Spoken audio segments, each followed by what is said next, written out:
parceros, para uno leer la Biblia no necesita de intermediarios para que se lucren. Bueno, yo entiendo lo que el amigo está queriendo decir, sin embargo vamos a responderle a su comentario. Vamos con el primer punto. Él dice de que no necesitamos de intermediarios para leer la Biblia. Cuando nosotros llegamos al Evangelio, querido amigo, el cual no le sabemos el nombre, pero igual a todos los que puedan ver este video aprendamos un poco. Cuando nosotros llegamos al Evangelio, la Biblia nos compara como unos niños que necesitamos de un alimento leve, el cual es la palabra del Señor, la palabra de Dios, y que debemos de recibir dicha enseñanza. Ahora, el apóstol Pablo dijo: ¿cómo oirán si nadie les predica? Por otro lado, el mismo apóstol derriba el argumento de nuestro amigo que dice de que no necesitamos intermediarios para leer la Biblia. Porque el mismo apóstol Juan nos dice, el apóstol Pablo nos dice, Efesios capítulo 4, versículo 11 al 13, al 12, vamos a leer el 12. Y él mismo constituyó a unos apóstoles, a otros profetas, a otros evangelistas, a otros pastores y a otros maestros, a fin de perfeccionar a los santos para la obra del ministerio, para la edificación del cuerpo de Cristo. Estos 5 ministerios fueron establecidos por el mismo Señor Jesucristo para la edificación del cuerpo de Cristo, que es la iglesia, es decir, nosotros. Ahora, estos 5 ministerios no fueron puestos allí para que cada uno leyera la Biblia a su acomodo y que cada uno pensara de sí lo que quisiera y que no se lo comentara a nadie. No, estos 5 ministerios fueron establecidos por nuestro Señor Jesucristo con la intención de edificar a la iglesia. ¿De qué manera? Compartiéndoles las enseñanzas que en ellas están escritas. Ahora, por otro lado, él toca a otro punto.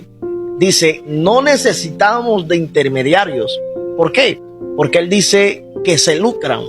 Mire, mi estimado, yo entiendo de que existen personas que han actuado de manera deshonesta en este caminar y que en vez, hermano, de ayudar a otras personas con los ingresos de la congregación, han lucrado, se han comprado carros, aviones y han hecho, hermano, hasta para vender con el dinero de los feligreses.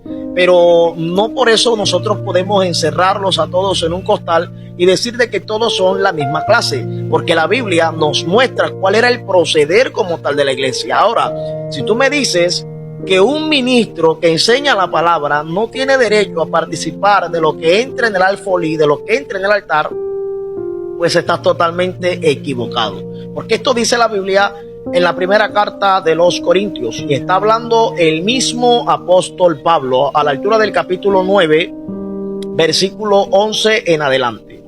¿No sabéis que los que trabajan en las cosas sagradas comen del templo, y que los que sirven al altar, del altar participan? Así también ordenó el Señor a los que anuncian el evangelio, que vivan del evangelio. Pero yo de nada de esto me he aprovechado, ni tampoco he escrito esto para que se haga así conmigo, porque prefiero morir antes que nadie desvanezca esta mi gloria.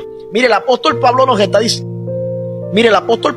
diciendo de que él sabe perfectamente que el que participa del altar tiene derecho a comer del altar. El apóstol Pablo sabe que el que come del altar, el apóstol Pablo sabe que el que participa del altar puede comer del altar, que los que anuncian el evangelio pueden vivir del evangelio.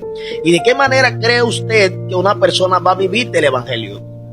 Pues sí, con los ingresos, con las ofrendas, con los diezmos que se entregan. Ahora, yo creo en el sostenimiento no solamente del que anuncia el evangelio con los ingresos de la congregación. Creo que con esos ingresos debe sostenerse también a los necesitados.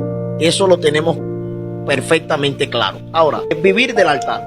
Veamos lo que el apóstol Pedro nos dice: pastoread el rebaño de Dios entre vosotros, velando por él, no por obligación, sino voluntariamente, como quiere Dios, no por la avaricia del dinero, sino con sinceridad y deseo. Entonces Pedro nos está diciendo de que existen personas que hacen la obra de Dios sin el interés absoluto de lucrarse con el evangelio. Conozco a muchos pastores, conozco a muchos predicadores, incluso que los he invitado a la congregación a predicar y que hasta la ofrenda rechazan, porque tienen un buen trabajo, tienen un buen empleo y atribuyen de que ya Dios les ha dado todo. Les he depositado la ofrenda en las manos y ellos mismos van y la depositan nuevamente en el alfolí. Hay personas que todavía entienden de que el evangelio no es para lucrarse, que el evangelio no es para enriquecerse. Tristemente tenemos malos testimonios que han dañado la imagen del evangelio. Pero mi amigo, no por esto podemos decir de que la Biblia tenemos que leerla nosotros mismos y todas estas cosas. Creemos de que hay personas que fueron capacitadas por el mismo Dios a través del Espíritu Santo para enseñar y guiar a otras personas mediante la palabra de Dios.